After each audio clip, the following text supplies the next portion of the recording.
Olá, amigos! Nos vídeos anteriores, nós falamos da necessidade que o homem tinha de quantificar, de contar quantidade. Para isso foram criados sistemas de numeração.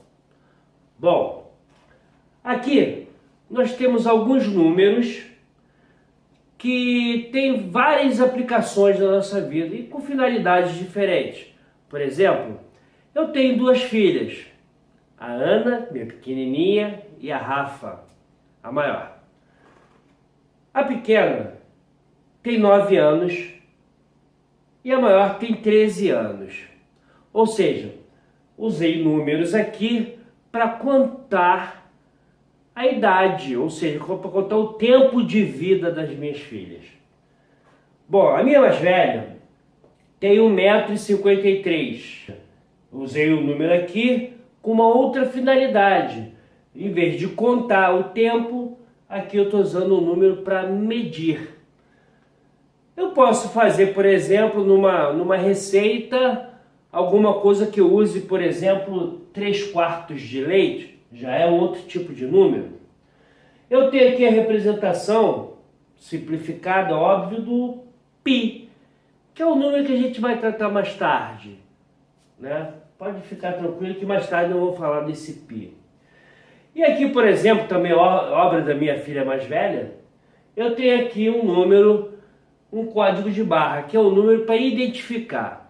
Então assim, os números têm várias finalidades, como nós vimos aqui os exemplos que eu dei, para contar, para medir, para quantificar e para identificar, né? Bom, hoje o nosso papo vai ser sobre alguns tipos de número desse. Como nós temos vários tipos de número, teve-se a necessidade de juntá-los, agrupá-los em conjuntos, ou seja, pegando números que têm as mesmas características. Porque podem ver, nós temos números com vírgula, nós temos número com vírgula, com 3 pontinhos aqui, ó, infinito. Nós temos números desse tipo, temos números negativos e assim vai. Então nós vamos separá-los em conjuntos para poder estudar com mais profundidade as suas propriedades, né? Bom, o nosso papo de hoje vai ser o primeiro conjuntinho, um conjunto chamado números naturais. Logo, logo, depois da vinheta. Enquanto isso, vai lá, dá o like, inscreva-se no canal, compartilhe com os amigos. Logo, logo, vamos começar o nosso números naturais. Valeu?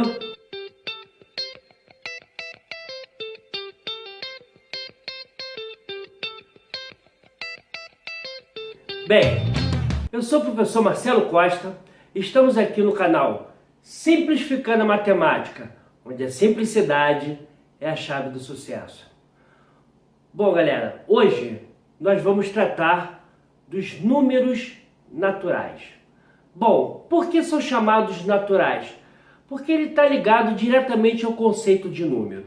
Lembra lá das aulas passadas que eu falei que o número era um conceito abstrato, que independia da escrita, né? Cada povo representou um número de uma forma usando numerais? Muito bem. Aqui, os números naturais são números que servem para contar. Nós representamos números naturais sempre conjunto, a gente representa com letras maiúsculas e entre aspas. Isso aí é uma das representações de conjunto. Mais tarde, em outra aula, eu vou falar sobre o conjunto de um modo geral, que nós temos outros tipos de representação. Mas aqui vamos deter a essa representação. Esse Nzinho tá estranho, né? Tem um tracinho a mais aqui. Esse tracinho significa conjunto. Conjunto dos naturais. Bom, conjuntos naturais, como eu disse, se ele serve para contar, e eu pergunto assim, qual é a quantidade de canetas que eu tenho na minha mão, nessa aqui que está aqui na frente, né? Minha mão esquerda. Quantas canetas eu tenho aqui?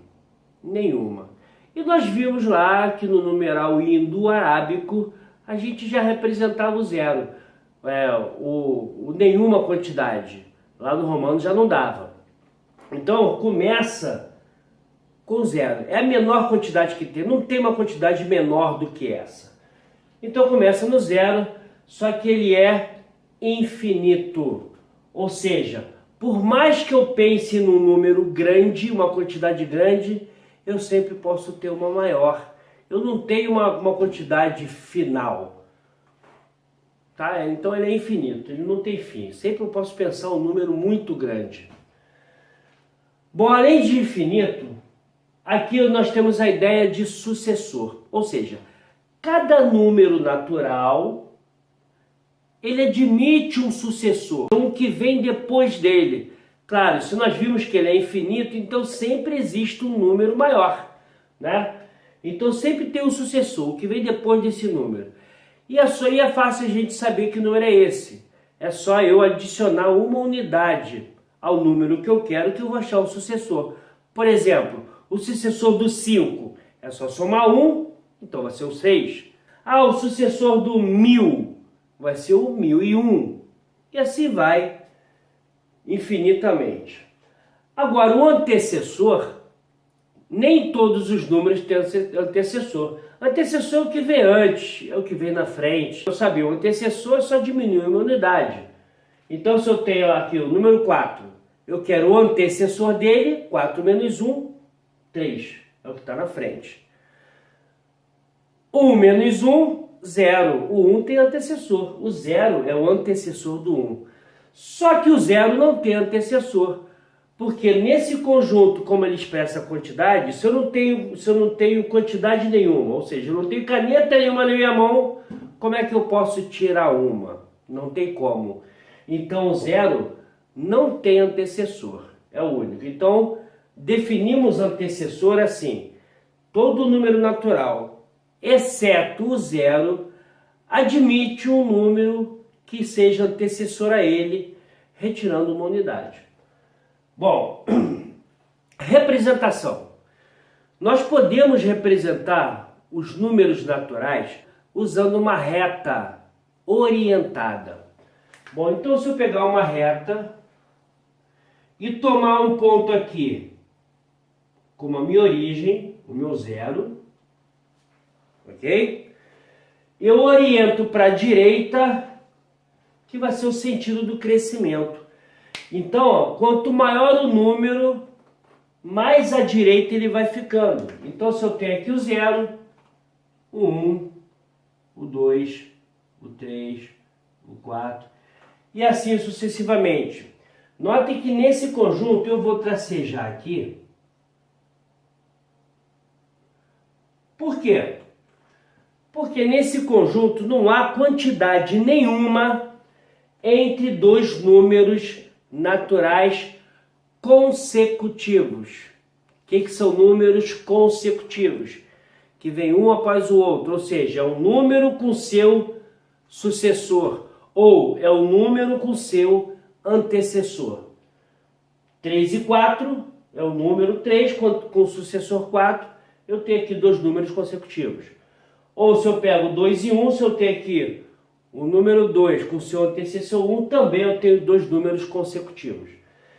Bom, então entre dois números consecutivos, dois números naturais consecutivos, por exemplo, 3 e 4, eu não tenho quantidade nenhuma nesse conjunto que eu possa representar aqui.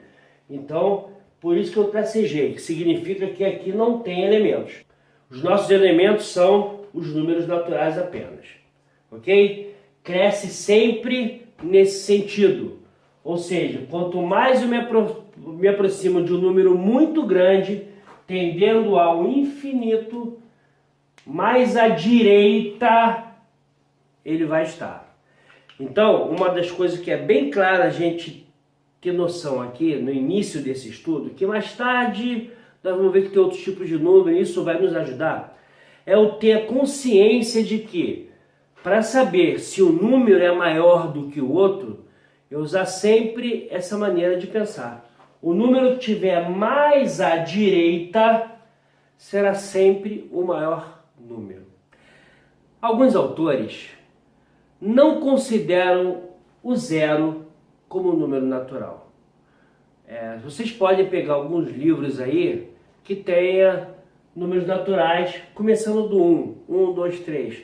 Por quê? Porque partem do pensamento que os seus números naturais são números que quantificam, que mostram uma quantidade, representam uma quantidade, e o zero é a ausência de quantidade, né? Então eles não consideram o zero. Aqui a maioria dos livros considera, e aqui no nosso estudo também vamos considerar os naturais, começando no zero. Bom, se eu tenho então um amplo conjunto, um conjunto infinito de representações de quantidade, aqui que são as naturais, nós vimos até o mais infinito, até o infinito, né? Nós vamos então pegar pedaços desse conjunto, para poder olhar de uma maneira diferenciada. Quando eu pego uma parte de um conjunto, eu estou pegando um subconjunto. Então vamos lembrar essa ideia. O que é um subconjunto? É uma parte só de um todo, de um conjunto. Então, por exemplo, alguns subconjuntos aqui dos naturais que podemos destacar agora são os números positivos. Ou seja, o que são números positivos? São exatamente aqueles números que eu falei que aqueles autores não consideravam zero. São números que representam realmente uma quantidade. E uma quantidade só pode ser positiva. Então aqui, números positivos são números que começam do para lá, ou seja, excluindo zero. Quando eu tiro o zero desse conjunto de naturais, a gente vai começar a representar esse conjunto usando um asterístico. Então, ó, eu tenho aqui o conjunto dos naturais com um asterístico em cima, significa que eu estou tirando o zero desse conjunto. Então, esse N asterístico, ou seja, os números naturais positivos, começa no 1. E aí por aí vai. Ele também é infinito, só que começa no 1. Quando eu tenho os naturais com o zero, podemos falar naturais não, são números não negativos. Quando tem o zero, não negativos. Nesse caso, não tem o zero, são positivos. Números pares. Os números pares, que também é um subconjunto desses naturais, ou seja, uma parte dele, são números que têm uma particularidade, onde a primeira ordem, lembra do primeira ordem? Era a terminação do número, a ordem iria da direita para a esquerda. Se não lembrou, vai lá no vídeo, nos vídeos passados, e dá uma olhadinha, se não me engano está lá em sistema de numeração indo-arábico, dá uma olhada lá. Então a primeira ordem, ou seja, o último número dele, ele termina com 0, 2, 4, 6 e 8. Qualquer número que termine com um desses algarismos, 0, 2, 4, 6 e 8, é um número par. Então, para dar um exemplo, por maior que o número seja 1738, pronto, terminou com o algarismo 8, ou seja, um desses aqui, é um número par, ok? Números ímpares, óbvio, são aqueles que não terminam com 0, 2, 4, 6 e 8. Ou seja, só resta terminar com 1, 3, 5 e 7. E 9. 1, 3, 5, 7, 9. Todos os algarismos que terminam, todos os números que terminam com 1, 3, 5, 7, 9 são ímpares. Então, por exemplo, 52.423. Tá lá. É um número ímpar. Outro subconjunto que eu vou destacar aqui nos números naturais são os números triangulares. Os matemáticos de antigamente gostavam de estudar os números relacionados a uma forma geométrica. Mais tarde, em outros vídeos, nós vamos falar de geometria, que trata das formas. Mas aqui vamos só nos ater aos números que estão associados à forma geométrica. E no caso aqui, quais são os números dos naturais que estão associados a uma forma triangular? Ou também dizer números triângulos perfeitos. O que seria um triângulo perfeito? Por exemplo, eu tenho um triângulo aqui, que mais tarde nós vamos ver que são triângulos equiláteros, mas não se preocupe com isso agora. São triângulos que têm as três medidas iguais, mesmo tamanho. Bom, que números seriam esses dos números naturais que estão associados a essa forma de triângulos perfeitos? Por exemplo, o 1. O 1 é um triângulo perfeito. Se eu olhar como se fosse um lado aqui embaixo, outro lado aqui, outro lado aqui, eu vou ver que vai dar a mesma medida. Vamos entender isso melhor? Deixa eu botar aqui 1. Vamos entender melhor. Qual seria o próximo número que forma um triângulo?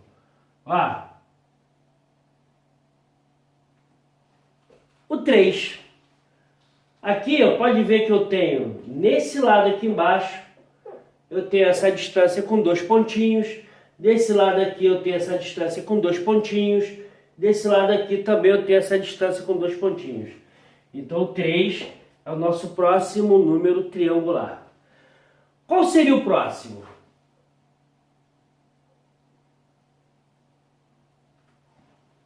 Tá aqui, continuo mantendo a forma de triângulo. Aqui embaixo eu tenho essa distância com 3, essa distância com 3, essa distância com 3. Somando tudo, nós temos então o 6. O 6 é o nosso próximo número triangular. Vamos pegar mais um. Qual seria o próximo? Seria agora usando 4. 1, 2, 3, 4. Note que eu tenho 4, 4 e 4. Então eu tenho 1 mais 2 mais 3, deu 6. 6 mais 4, 10. 10 é o nosso próximo número triangular. Já deu para notar que de uma posição para outra, aqui, do 1 para o 3 para o 4, eu estou sempre somando um número sucessor ao que eu somei o anterior. Vamos entender isso. De 1 para 3, eu somei 2. De 3 para 6, eu somei 3. De 6 para 10, eu somei 4. Então já dá para a gente pensar qual vai ser o próximo? Seria somando 5. Então o próximo seria o 15. O 15 é o próximo número triangular. Era só eu colocar aqui, 1, 2, 3, 4, 5. Eu tenho aqui a distância com 5 pontos, com 5 pontos e com 5 pontos. Tem ao todo aqui 15 pontos ali.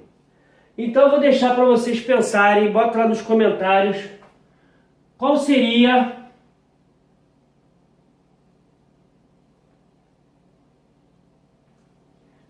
aquele próximo ali, o próximo do próximo. Pronto. Deixa lá nos comentários, ok? Então esses são os números triangulares. São números naturais que estão associados ao formato de um triângulo. E eu tenho também os números quadrados perfeitos. Bom, ou quadrados apenas. Esses números são importantíssimos para a gente, porque vai estar associado diretamente a uma operação que a gente vai ver nas próximas aulas. Bom, mas quais são os números quadrados? Que também estão associados a uma forma de um quadrado. Então, por exemplo, eu tenho aqui um quadradinho. Um quadradinho. Agora eu estou associando a forma mesmo do quadrado.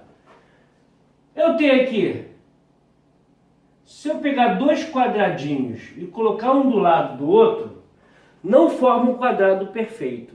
Para formar um quadrado perfeito, eu teria que colocar mais dois aqui, formando aqui por fora um quadrado também perfeito. E lembrando que o quadrado tem que ter a mesma medida nos quatro lados. Então eu tenho essa medida aqui, igual a essa medida lateral, igual a essa medida embaixo, igual a essa medida aqui, formando também o quadrado perfeito, que na verdade são formados por quantos quadradinhos? Por 4 quadradinhos. É o próximo número quadrado. Qual seria o próximo número quadrado? Colocando aqui embaixo 3 quadradinhos. E para que se forme um quadrado, eu tenho também 3 quadradinhos para cima. Então eu tenho aqui, 3 aqui. Agora é só completar. Então vai me dar aqui 9. Bom, se é quadrado, então é mais fácil da gente pensar, né? Se eu tenho que ter 2 aqui, eu tenho que ter 2 aqui. Se eu tenho que ter 3 aqui, eu tenho que ter 3 de altura. Se eu tenho que ter 4 aqui, eu também terei 4 de altura. Se eu formar quadrados aqui, vocês vão ver que vai dar aí 16 quadradinhos. 16. E assim vai. Então eu quero que vocês pensem também, coloquem lá nos comentários se quiserem, aqui qual vai ser o nosso próximo número quadrado perfeito. Bom, gente, isso foi só uma introdução dos números naturais, que são números que servem para contar. Nós vimos que esse conjunto ele é infinito, ele começa no zero, ele é infinito, não existe um número maior de todos, não existe, ele tem sempre um número a mais. Por isso que eu tenho a ideia de sucessor, o que vem depois. Sempre o número vai ter um sucessor, por isso que ele é infinito. Né? Antecessor, o que vem antes, só o zero que não tem. E nós vimos aqui que são os números pares, o que são os números ímpares, o que são os números triangulares e os números quadrados, ou quadrados perfeitos. Esses quadrados perfeitos a gente vai usar, a gente vai falar mais nele mais tarde. Os números triangulares, eu coloquei aqui como uma informação a mais, só que eles são importantes não agora no nosso estágio, né, que a gente está começando o estudo dos números, da aritmética, mas para quem faz concurso público, né, em concurso público hoje, a matéria que mais se cobra é a matéria chamada raciocínio lógico. E nós temos vários exercícios, vários problemas de raciocínio lógico que envolvem números triangulares. Por hoje a gente fica por aqui. Se vocês gostaram, compartilhem com os amigos, se inscrevam no canal, coloca lá, aperta o sininho lá para vocês receberem notificação do próximo vídeo. E lembre-se, né? Se você quer ser um campeão na vida, na matemática, simplifica, pois quem simplifica, simples fica. Valeu, gente. Até a próxima.